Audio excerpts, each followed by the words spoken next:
is Got Marketing, a fad-free, fluff-free, no-nonsense podcast for marketers looking to work smarter. I'm your host, Mia Fileman, a marketing strategist with over 2 decades of experience and an entrepreneur. I'm tired of marketers telling you what you want to hear. Instead, I tell you what you need to hear.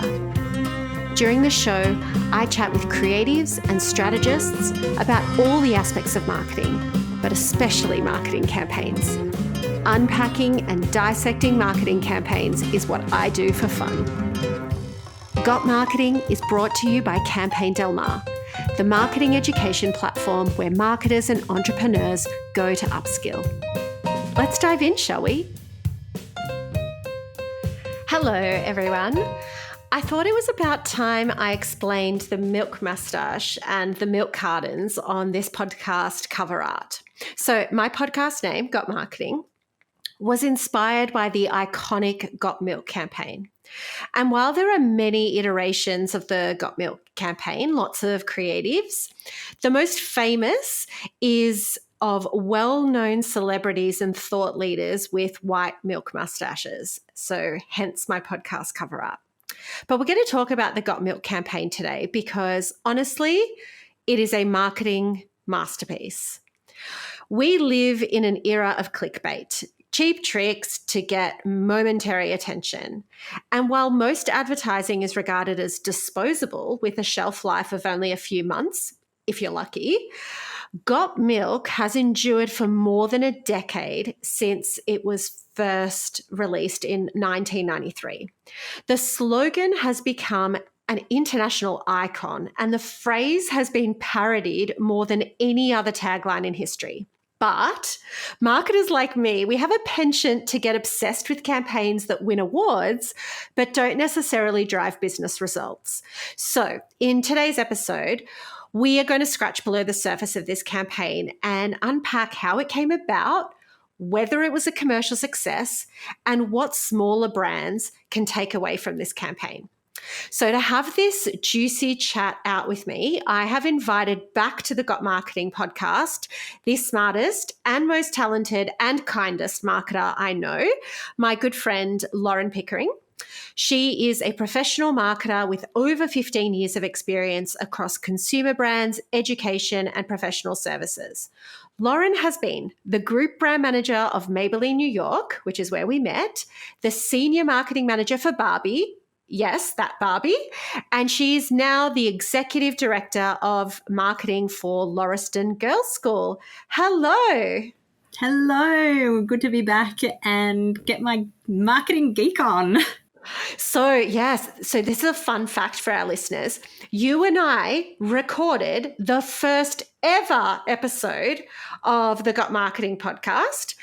I released it as episode 3, but it was like you and I, who had no podcasting experience, recording this podcast from our home offices and totally faking it until we made it. Why not? It's fun. It was just fun. It was fun. And also, fun fact, this is now one of the top 20 marketing podcasts in Australia. Of course it is. Well, of course it is, man. It's you. So obviously we're doing something right. I'm looking forward to chatting about campaigns. It's one of my favourite things to do. Oh, same, babe. So one of the biggest learnings that I have had over the course of the Got Marketing podcast is that I need to shut up more and let my really clever guests talk more and shine. So that's exactly what we're going to do today. So why don't you start us off? Tell us about this campaign. What is, if you've never heard of it before, if you're a Gen Z, if 1993 is the year you were born, then why should you give a flying ship about the Got Milk campaign? Yeah, well, I might go back a few decades, centuries before. And another fun fact, did you know that early 20th century studies fed milk to rats and found that the rats who were fed milk had shiny fur, but those who got vegetable oil looked raggedy and scrawny. And it was because research like this, and I guess a long history of dairy farming in the US, that had us, even today, considering milk as this fundamental part of our diets. And for decades and decades, the milk industry was so dominant in every aspect of beverage consumption, relying on this promise that milk is good for you. And it is. I'm not disputing that. The calcium, the protein, it's good for pregnant women, fresh country air connotations about farming, and advertising and PR in the US and all over the world really promoted milk as a wholesome drink. Doctors endorsed it. It was on the table at school cafeterias in the US. But something happened in the 70s and in particular in the 80s that changed all of that. And that's really the Pepsi and Coke effect. And they came along and they aggressively positioned their beverages and they positioned them with celebrities, and they were fun and sexy and youthful, and they made milk look boring, buying it, drinking it, everything about it. And soda, therefore, started becoming the beverage of choice. And so people no longer would drink milk. They just used it for bits and pieces. So the milk industry kind of went, oh, this is an issue. And they went to an advertising agency who took a step back and really looked at what was going on with this product that is in all households. And they really observed customers and had a lot of focus groups and realized that drinking milk is no longer exciting. But gee, isn't it frustrating when you go to pour it in your cereal or you go to make pikelets, as I was the other day, and you have no milk? And it's at that moment when you realize, oh, I've got to always have it in my fridge. It's a staple. So that's kind of the context of the ad. What was working for milk was no longer cutting the mustard, and they had to really shift with the times and shift with how society and everything was changing. So it was in that meeting, I believe, that one of the ad reps just jotted down these two words, got milk, and a few minutes later put a question mark next to it and turned a grammatically incorrect statement into a grammatically incorrect question that became this whole big idea for an array of marketing activities and activations. Yeah, so fascinating. And I think they got to that insight because Goodby Silverstein, who is the advertising agency, who are, world-renowned advertising agency, have worked on campaigns for huge brands, Doritos, BMW, just massive brands. They actually put a hidden camera in the kitchen of their agency and were observing their own staff with the milk. And it was there that they experienced the pain point, the deprivation of running out of milk. And really what's so fascinating about this campaign is that it almost coined the term deprivation marketing, which is that no one gives a flying shit about milk until you don't have it. And that's a really powerful insight, but also a very powerful human behavior. Creating a problem that people don't know of, that they don't know exists, is one of the most powerful roots of a marketing campaign that works. And they certainly tapped into that 100%. I love it as well because it responded to market changes. It was anchored in customer insight. But that insight, like you say, wasn't a big, expensive market research project to validate the idea. They did do it because they had the money to do it. But it was based on observation, gut feel, and just, I think any marketer or any business owner really should spend that time to observe people in their natural habitats and just watch.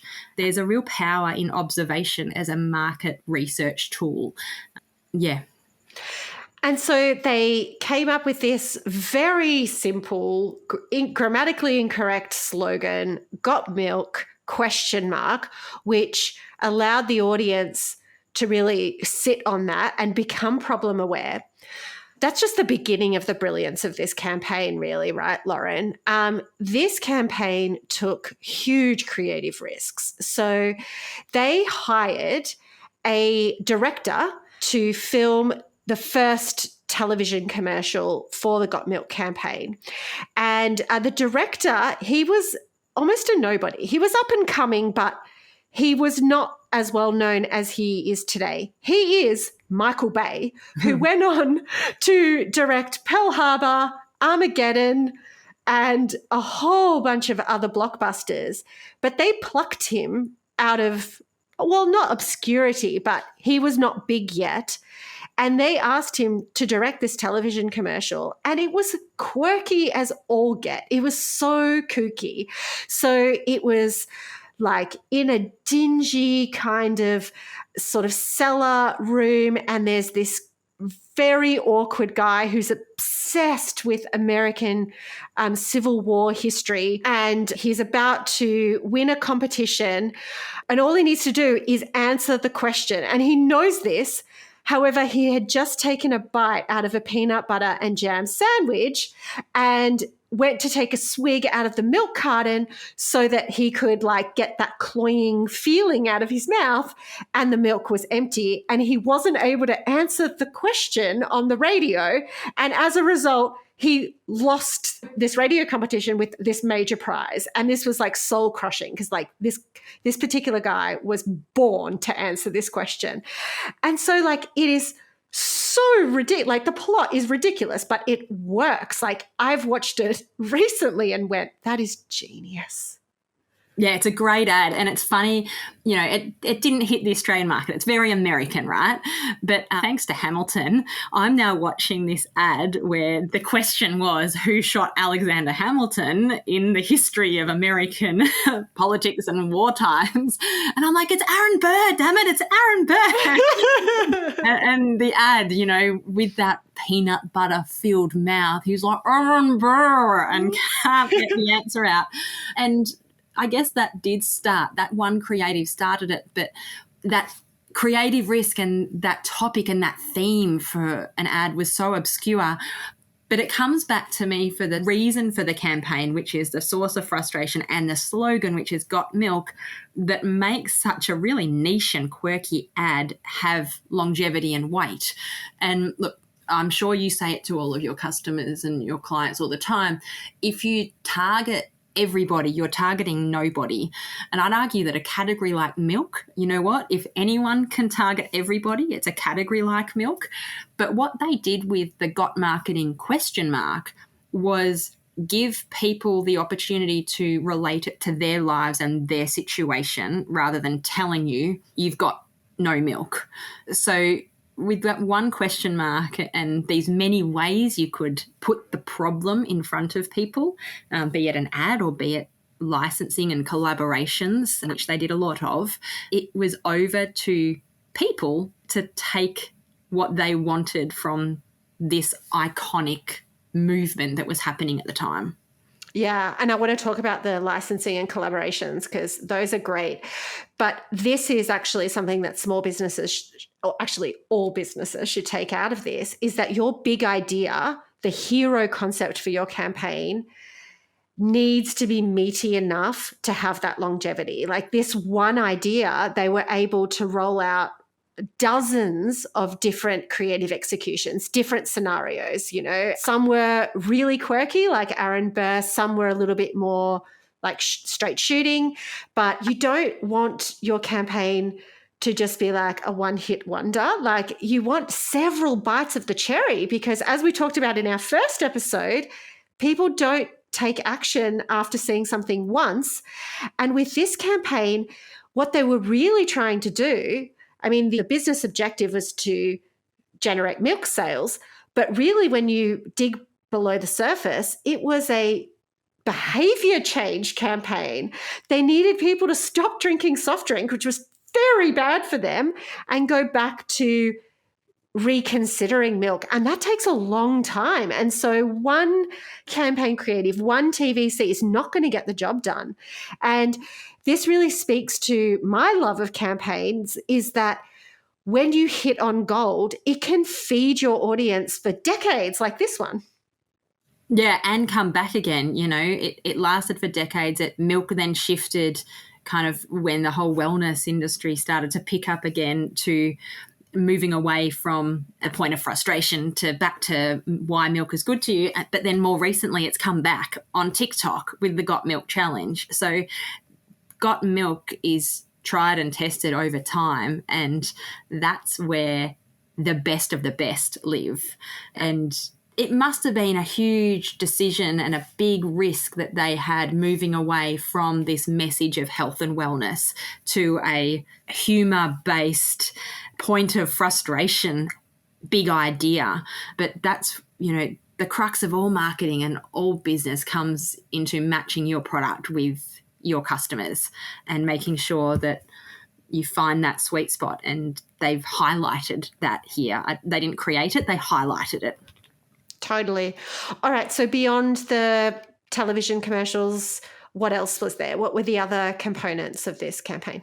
I think that the most famous iteration and the thing that people would most likely remember, and even in Australia know of, is the milk moustache, which is, what you've tapped into with your cover art, because this launched in 1993 with, I believe it was in California, the California Milk Association. But then the National Milk Association picks it up a few years later, and they go wild with celebrities. We're talking mid-90s here. We're talking print advertising. We're talking the white line on your lip, the milk moustache with "Got Milk" taglines, and you're talking about celebrities like Britney and Jennifer Aniston and David Beckham. You're talking the who's of the who, Harrison Ford, Mandy Moore. Oh, Mandy I love Moore. Mandy Moore. Yeah. And they went beyond humans. They went into characters with Superman, and they even went to Kermit the Frog. So this quickly became not an advertising campaign, but a cultural moment in time that still lasts today. And you mentioned that it is one of the most parodied taglines of all time. And if you're on Saturday Night Live, you know that there's something happening there. So I think that probably was the part that resonated. And at that time, print and billboard, very much, the it and a bit of branding and marketing. But interesting, and I touched on this before, the part that probably is overlooked in this campaign are the licensed products that were part of it and the collaborations. And, as milk as a category, you have obvious choices. They licensed the slogan to, I think it was Oreo, and there was a cereal. Cheerios, Cheetos. Cheerios, yeah, something like that. And that makes sense, right? Cereal, milk, tick. Cookies, milk, yep, tick. But they went beyond that, and, there's a Got Milk Barbie out there with a cow print dress and a gift with purchase curly sipper straw. And I love that they went a little off-centre with their licensing and partnerships. And what rings true today about that is that collaboration marketing is where it's at. And that's where you can really find new audiences, new messages, new associations, new markets really quickly, but it has to have a point of benefit for both brands. And for milk, they don't need to drive awareness of milk. They needed to change the perception of milk in some ways. And for Barbie, who I can speak to quite, all day long with my history with Barbie is a brand that has reflected culture and pop culture for 60 plus years. So they wanted to be part of this movement as well. So you had this partnership, license, collaboration, whatever you want to call it. I don't know the commercial deal, so I don't know what the exact technical term would be, but they found all those avenues to, again, extend their campaign and just be in front of people in new and different ways. Such a good point. And I absolutely echo your thoughts about the power of collaboration marketing. But just like this campaign shows us, you need to go beyond the obvious. Like, everyone collaborates the same way. It's like, oh, we'll do a limited edition product. We'll do limited edition packaging. We'll do an event. But if you can really do something attention grabbing, then guess what? You're going to get attention. So I think, now's a good time as any to repeat that creativity is the future of business advantage. 100%. Yeah, and it's not just for products. I think the people who have businesses that are anchored in product, you've got collaboration opportunity coming out your ears, but so do you if you're a service business. It's just thinking a little bit deeper and finding those links that may not be obvious. Right now, for instance, I work in education. We're looking at partnering schools with industry and creating pathways in that space, kind of cutting out the middleman of university. At the moment, I work in girls' education. There's a gap in girls' engineering. Well, let's get schools and industry to talk, because at university, a lot of girls drop out. Okay, it's insight-based. There's mutual benefit. It's just finding the avenues and creativity, critical thinking. Oh, that's so great. How genius is that? I definitely want to know how that evolves. I'm so keen to follow that. Yeah, but it's the collaboration marketing anchor to this thinking. So if you've got that anchor point and you talk about it, I know in your schools, once you are taught how you can do it, it's really just you figuring out the actual path that you're going to take. So I think between the TV and the print and outdoor and the collaboration marketing, that was really the crux of the Got Milk campaign that went for a decade. Yeah, awesome. Got Marketing is brought to you by Campaign Del Mar, a marketing education platform for entrepreneurs. Master the fundamentals of marketing, nail your email marketing strategy, or join my signature program, Campaign Classroom, and learn how to create killer marketing campaigns. These are not the kind of online programs where you are left floundering, unsure how to put theory into practice. Nor will these programs sit unfinished for months. You can expect accountability, a supportive community, and to walk away with practical, real-world marketing skills. Learn more at campaigndelmar.com. So the other thing, and then we're going to get to the results and actually see if it worked. But the last thing that I want to cover off about this is that it broke the rules. Now, you and I, we are marketing rule followers. Would you say? Like we're, professionally educated, strategic marketers. We know all the rules. We tend to follow the rules. This one took the rule book, set it on fire, and threw it out the window. And that's the power of working with other people, like sometimes if you're running your own business or working internally on a brand, you've got to get the lens and the views and the opinions of others. So it wasn't the milk industry who came up with this idea. It was their advertising agency partners. And I know that when I'm in a creative meeting and something makes me feel a tad bit uncomfortable, I know that we're onto something, because if I'm feeling completely comfortable, it's too obvious. And you and I have a risk tolerance of about 10 to 15%, right, naturally. So we need people to stretch us beyond. And we talked about the grammatically incorrect. And I love the question mark, because Got Milk and the Diamond is Forever campaign are two of my favourites. And the Diamond is Forever campaign was De Beers, and it was back in, I think, the 1940s. And the aim was to associate diamonds with everlasting love. And hence, a diamond is forever is born. But if you put a question mark at the end of that, does it work? No, a diamond is forever. If you put a full stop at the end of Got Milk, does it work? No. So the power of copywriting, it's just so underestimated, and we don't attribute a lot of marketing success to copywriters, and we really should. 100% agree. Totally. All right, Lauren, so did it work? Did it boost sales? I'm a marketing purist, so I want to see campaigns like this work. I want to see them, get with the investment and the response and the positivity and the PR noise. I want to see them get sales and have a long-term impact. Dove Real Beauty comes to mind as a campaign that had this much impact and saw that the sales and the social awareness part come to fruition. Look, for Got Milk, we know now, and they probably knew then, that milk consumption in the traditional sense was never going to get back to where it was before this entire soda industry came to fruition and took off. So did it work in terms of pure sales? Well, in the year or two after the campaign, the gallons of milk sold in California went up. So great. But milk consumption over the next 10 or so years went down, and sales went down too. So I guess my question would be, did they maximise the opportunity to halt a trend that was already declining, and did they adjust that line?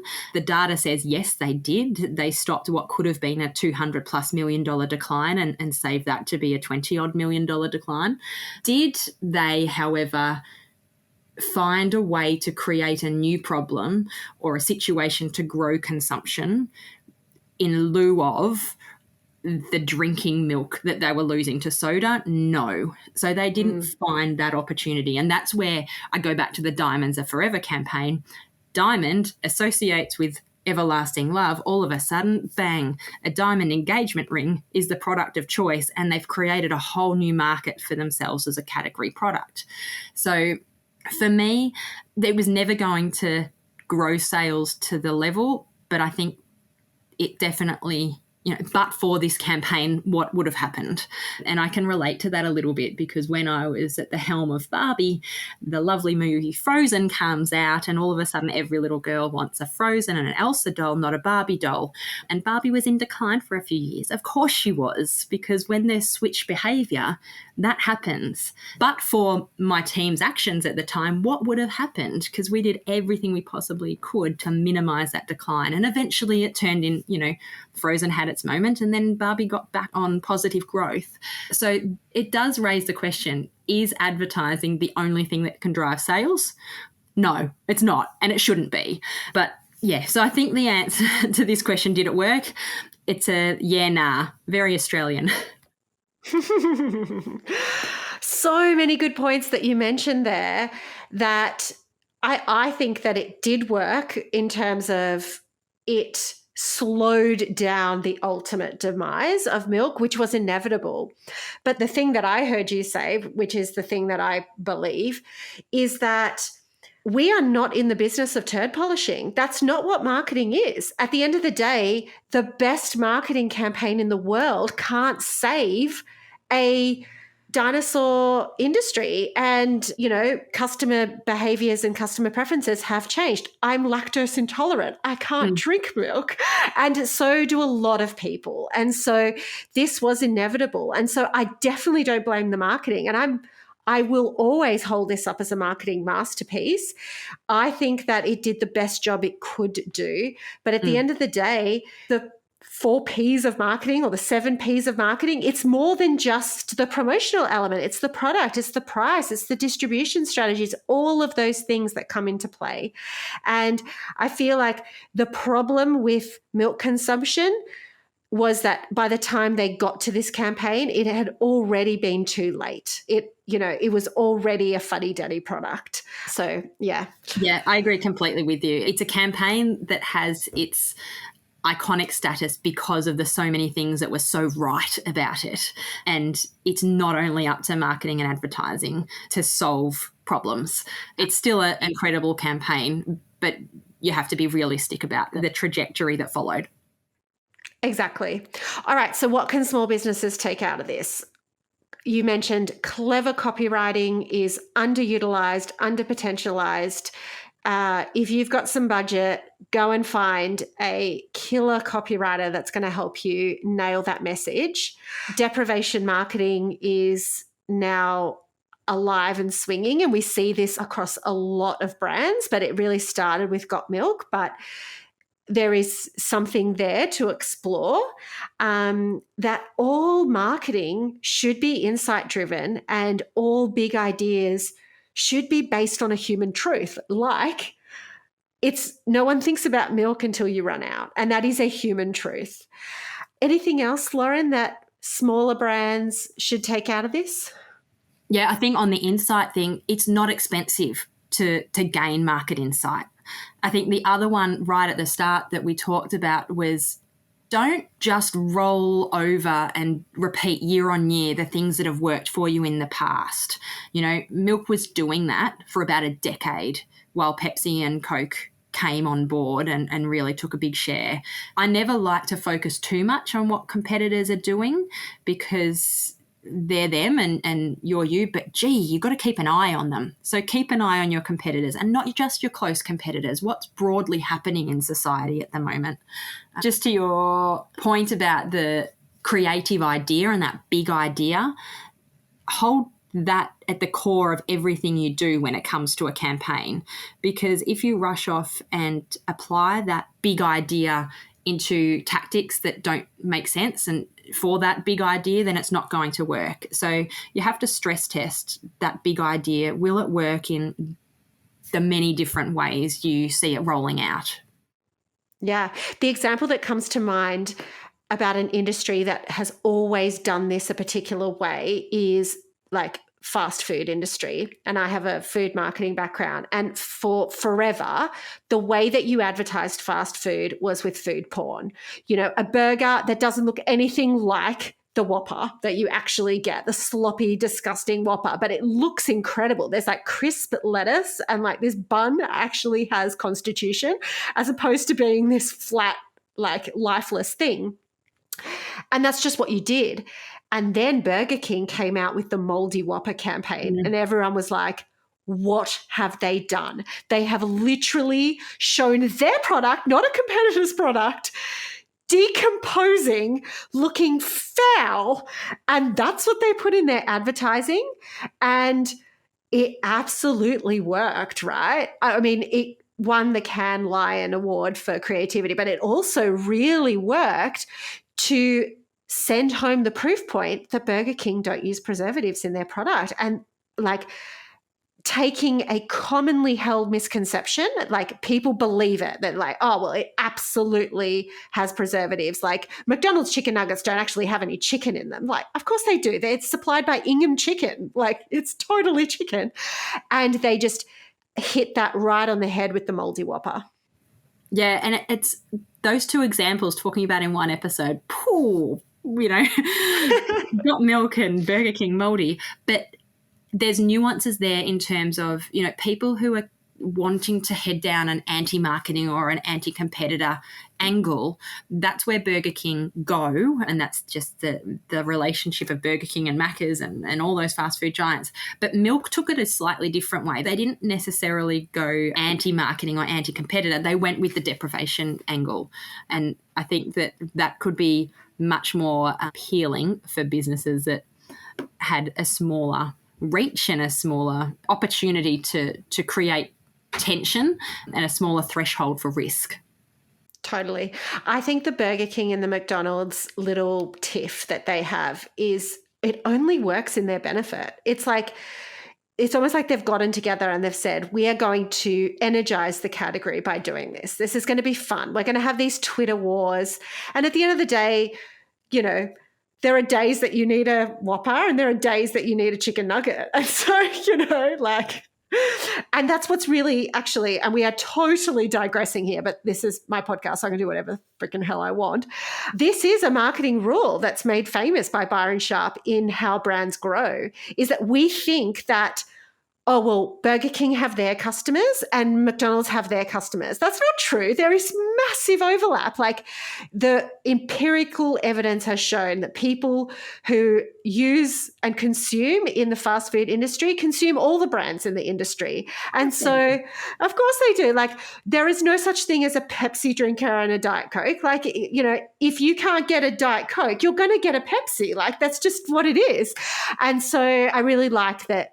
It looks risky what they're doing with the Moldy Whopper and the TIFF, but actually there's a lot of strategic marketing underpinning all of that, as you would imagine with two global fast-moving consumer goods brands. Absolutely.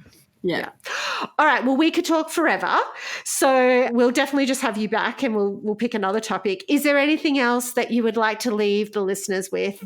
Oh, just that I'm just so happy that Got Milk is coming back into the vernacular with their TikTok era, because there's something classic about great ads, and I want my kids to know who Katut and Rhonda are.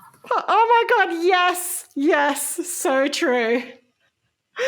That's so true. Yeah. Don't worry. I have already shown my children Center Stage. They're obsessed. As soon as Lila is old enough, it's a walk to remember. like this is mandatory things that she needs to understand. And James too, we watched Grease the other day. So yeah, it's going to live on in marketers, I think. Such a pleasure, Lauren. And thank you once again for sharing your wisdom bombs and your insight and your just such an intelligent brain with the Got Marketing podcast. Awesome. Thank you, Mia. Thank you. You listened right up until the end. So why not hit that subscribe button and keep the good marketing rolling? Podcast reviews are like warm hugs, and they're also the best way to support a small business. You can connect with me, Mia Fileman, on Instagram or LinkedIn, and feel free to send me a message. I'm super friendly.